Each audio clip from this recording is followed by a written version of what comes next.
Всем доброй ночи. Вот я немного ожила сегодня, очень устала за эти дни. Решила кое-что снять. Дорогие друзья, невзирая на мои наставления, на слова о том, что на самом деле любовь призывать не стоит, потому что она сама придет. В любом случае знаю, что многие женщины, это пусть я тут конфету грызет, тоскуют по мужскому вниманию.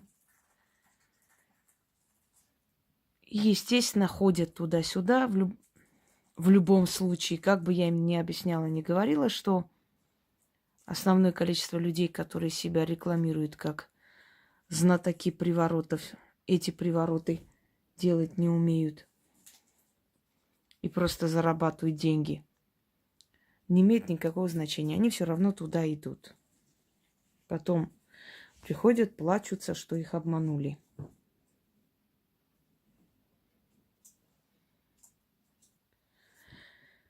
Так вот, невзирая на то, что я такая злая тетушка, все же мне жалко этих женщин. И я понимаю их тоску. Мне иногда говорят: вы знаете, вы так относитесь отрицательно к любви, ко всему. Вот вы никогда не любили, не было у вас такой страсти, желания. Откуда вы знаете, что у меня было, чего у меня не было? Кто может вас наставить на путь истины, если не тот человек, который знает, какая большая ошибка показывать свои чувства? Ну, как говорится, хозяин-барин. Хотите, пожалуйста. Это очень сильный зазыв. Имейте в виду. И он очень быстро и хорошо работает. Ну, как и все остальные, в принципе. Но это просто по силе очень сильный. Но есть одно но. Этот человек должен быть не просто ваш сосед Вася. Этот человек должен быть тот мужчина, с которым у вас уже были постельные отношения. На другого тоже сработает, но не так, как хотелось бы. Учтите. Поэтому это нужно начитывать либо на своего любовника, либо на мужа, либо на человека, который с вами некоторое время побывал. В общем, без сексуального контакта нет смысла это проводить, потому что иначе вы искалечите мужчину. Он весь будет гореть от страсти, но не будет понимать, откуда идет этот удар. То есть вы ему испоганите все. Поэтому учтите, это должен быть мужчина, с которым вы спали. Давайте уж вещи назовем своими именами. И с которым у вас действительно реальные отношения. Потому что эта страсть, она если появится, то будет очень жгучей. Пойдемте далее. Что вам нужно? Гранатовый сок,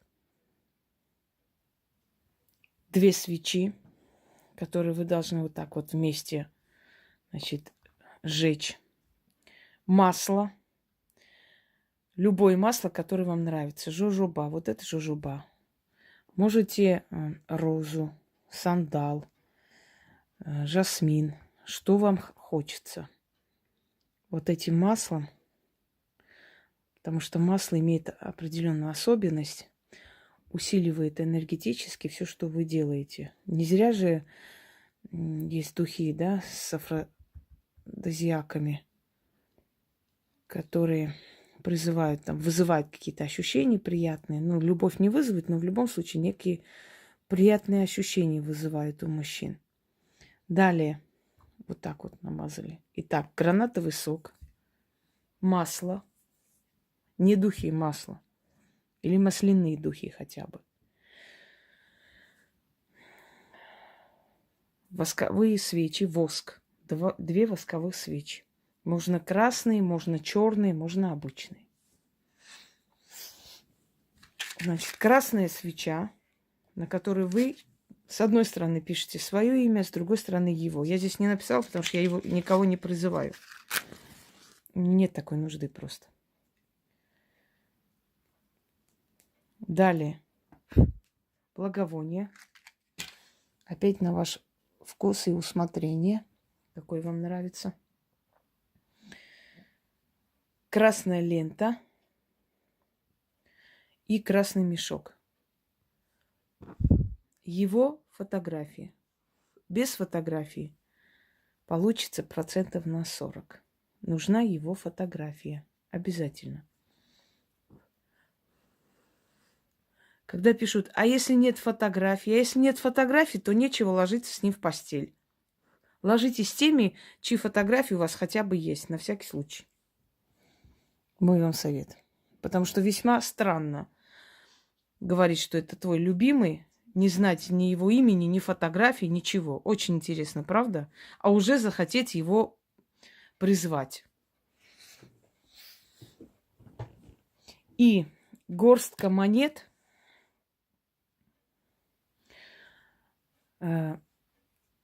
которые вы оставите на перекрестке. Просто вот берете, сколько вам не жалко. Вот так прямо горстку монет вместе с лентой. Я потом объясню, зачем и почему. В странах, где нету монет, где нет мелочи, купите мелкие камни. Ну, например, там различные камни, мелкие, настоящие камни. Камушки полудрагоценные, они там не миллионы стоят на самом деле. И оставьте камни. Здесь заклинание на русском языке. Можете чуть-чуть приоткрыть окно, чтобы вот эта сила вся пошла туда. Здесь заклинание на русском языке. В конце на латине и на суахили. Для усиления я их добавила, потому что это такие некоторые слова-ключи, тексты из песнопений более древних. Добавлены сюда для пущего эффекта. Как проводить? Проводите этот ритуал с 12, то есть 00:00 ночи до 3. Абсолютно обнаженные вы должны сидеть. Нет, я сейчас обнаженной не сижу, потому что мне это не надо. Вы должны быть обнажены. Это раз. Следующий момент. Вот это масло, которое вы намазали на эти 2 свечи, они как бы обнялись, видите, переплелись. Вы этим маслом намажьте себе немного на грудь, поставьте обратно, садитесь, распускайте волосы без каких-либо колец и все снимите, хоть обручальные, чтобы ваше тело было полностью расслабленно и спокойно.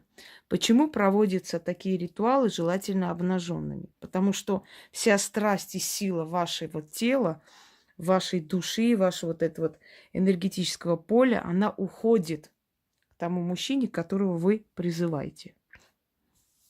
Хочу вам сказать, что многие мне пишут любовные зазывы, которые я выставила.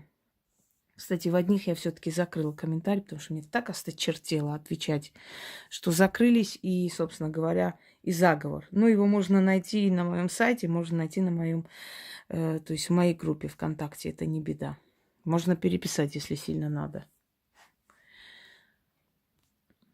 Некоторые говорят, что только собрали алтарь. Кстати, алтарь 500 раз спрашивают, что такое алтарь. Это ткань и стол, где вы делаете ритуал. Это и есть алтарь. Его можно перемещать, можно отдельно место специально выделить. Как вам удобно. Это место, где собирается энергия, где вы садитесь и делаете ритуал. Просите о чем-либо у духов и у богов. Это называется алтарь. Итак, вот это все пособрали. Яна, естественно, всегда печатает. Она вам напечатает, напишет все, по полочкам расставить, что надо купить, чего, не переживайте. И заговоры напечатает, наберет. Она человек такой. Она уже за эти 2 дня все набрала практически. После того, как вы призвали, 6 раз читайте это все. Выпивайте вот этот гранатовый сок. Ждете, пока эти свечи догорят. Как только эти свечи догорели, эту свечу потушите и ложитесь спать. Извиняюсь, забыла. Очень такую важную деталь. Значит, возьмите какую-нибудь маленькую емкость специальную, его фотографию сожгите на красной свече, подождите, пока пепель немножко остынет, посыпьте вот в этот красный мешок, закройте и положите под подушку. Вы должны это держать под свою подушку, то есть под подушкой столько времени, пока он не позвонит, пока не приедет, пока не встретитесь, одним словом. Когда уже вы встретились, у вас там любовь, морковь, в общем, сумасшествие и так далее, выносите вот этот вот мешок, открывайте, высыпаете его, пепель этой фотографии под дерево, рядом киньте этот мешок, оставьте 6 монет, отвернитесь и уходите без слов. Запомните, много чего надо делать, но это сильный ритуал. А кто не запомнит, подождите текст.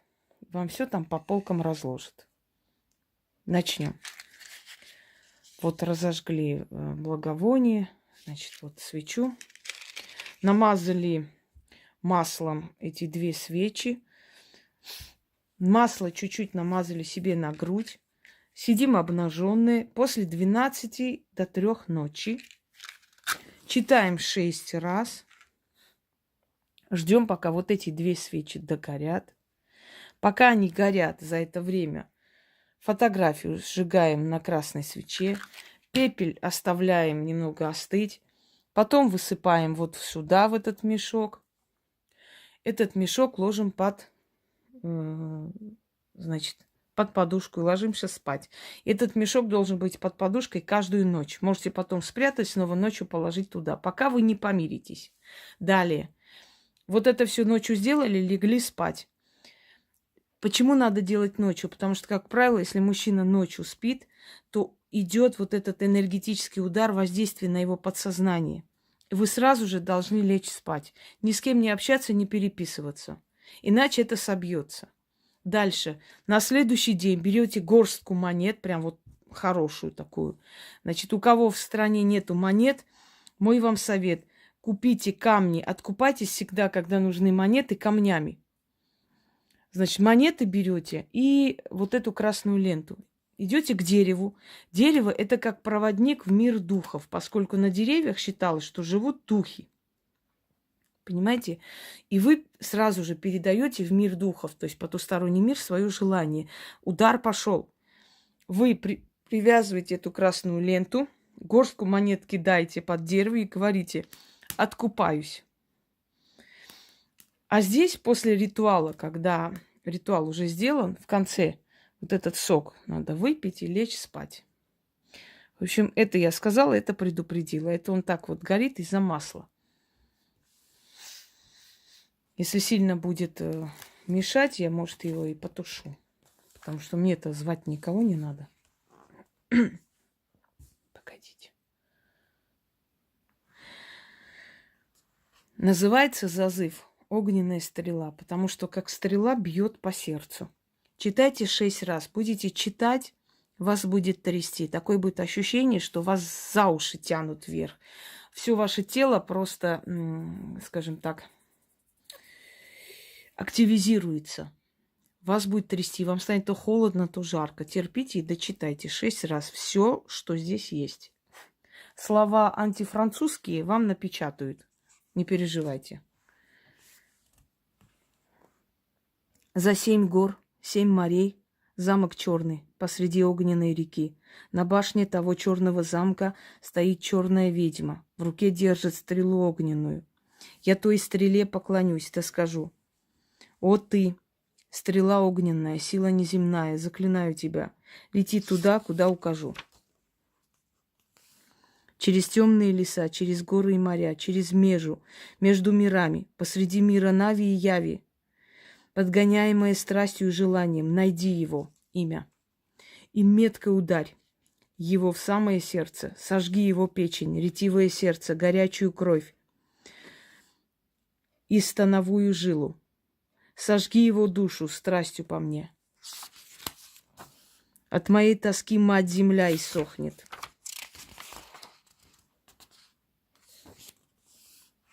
И ты, его имя, иссохни. Да сгорит твое сердце, изноет душа, тело твое, мое тело возжелает, губы иссохнут от ярой страсти, сгорит твое сердце по мне. Иди, стрела огненная, через навь и явь, и мысли его ко мне направь. На латине. Vis daemonus escomi picare adme o caracoserne erit anima tua auri imperium patentia nigrum adoleb idgue vos passion mi et dabis mi cartuum. Амен.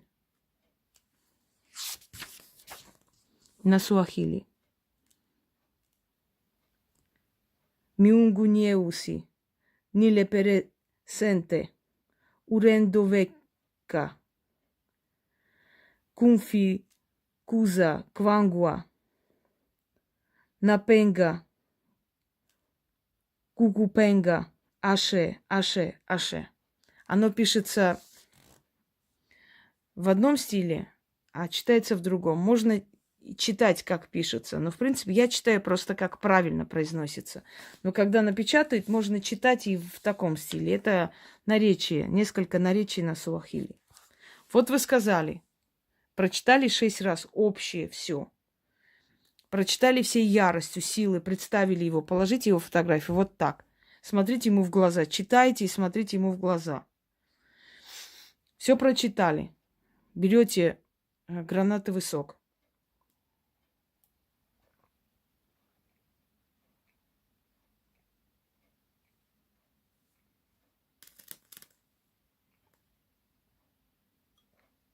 Ой. Надо до конца, ладно. Для полной картины. Оставляйте свечу догореть. Выпили гранатовый сок. Взяли его фотографию. Значит, сожгли над пламенем красной свечи. И пепел высыпали вот сюда. То есть положили куда-нибудь в емкость, можно пепельницу. Подождите, пока остынет. Берите мешок, посыпьте туда, закройте. Подождите, догорит и это, и слится, значит, благовоние. Потушите пальцами рук, ложитесь спать. Желательно ничего не убирать. Но если хотите, можете убрать все. И ложиться. Ни с кем не общаясь. Ни с кем. Даже если посреди ночи там соседи постучатся за 100 граммом. Легли спать, это положили под подушку. На следующий день взяли горстку монет. Взяли эту ленту, пошли, привязали к дереву. Монеты бросили и ушли. Когда он к вам придет, уже вы наверняка будете знать, что вы помирились, потому что вы каждый день должны положить это под подушку. Каждый день совершать не надо, но под подушку надо ложить. Когда вы уже помирились, он вернулся, все уже в порядке, отнесите этот пепел, высыпьте возле дерева, положите это рядом, 6 монет положите и уходите. Все. Дело сделано. Всем удачи. Верните своих ненаглядных, раз уж вам так хочется.